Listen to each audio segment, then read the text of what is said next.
Hi friends, welcome back to my channel. నా పేరు శ్వేత. కొన్ని తీపి జ్ఞాపకాలు మనసుకి ఎప్పటికీ దగ్గరగానే ఉంటాయి. అలాంటి మన ఇంటి రుచిని గుర్తు చేసే గులాబ్ జామున్. ఈరోజు మనం ఎంటీఆర్ ఇన్స్టెంట్ గులాబ్ జామున్ మిక్స్తో చాలా ఈజీగా మెత్తగా ఉండే గులాబ్ జామున్ తయారు చేసుకుందాం. ఫస్ట్ ఇంగ్రీడియంట్స్ రెడీ చేసి పెట్టుకోండి. చాలా తక్కువ టైంలో ఎలా తయారు చేయాలో చూద్దాం. ముందుగా ఒక బౌల్లో ఎంటీఆర్ మిక్స్ పౌడర్ తీసుకొని అందులో కొద్దిగా పాలు పోస్తూ మెత్తగా కలుపుకుందాం. తర్వాత చిన్న చిన్న రౌండ్ బాల్స్లా చేసి పెట్టుకుందాం. పాలు మొత్తం ఒక్కసారిగా పోయకుండా కొద్దిగా పోసుకుంటే మిక్చర్ సరైన కన్సిస్టెన్సీలో వస్తుంది. 3 కప్స్ షుగర్ అండ్ వాటర్ తీసుకొని షుగర్ సిరప్ చేసి పెట్టుకున్నాను. ఈలోపు ఆయిల్ హీట్ అయినాక బాల్స్ ఒక్కొక్కటి వేసి మంచి బ్రౌన్ గోల్డెన్ కలర్ వచ్చాక షుగర్ సిరప్లో యాడ్ చేయాలి.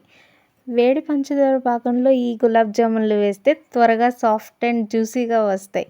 ఇంత సింపుల్గా గులాబ్ జామున్స్ ప్రిపేర్ చేయొచ్చు. మీకు ఈ వీడియో నచ్చితే లైక్ చేసి సబ్స్క్రైబ్ చేసుకోండి.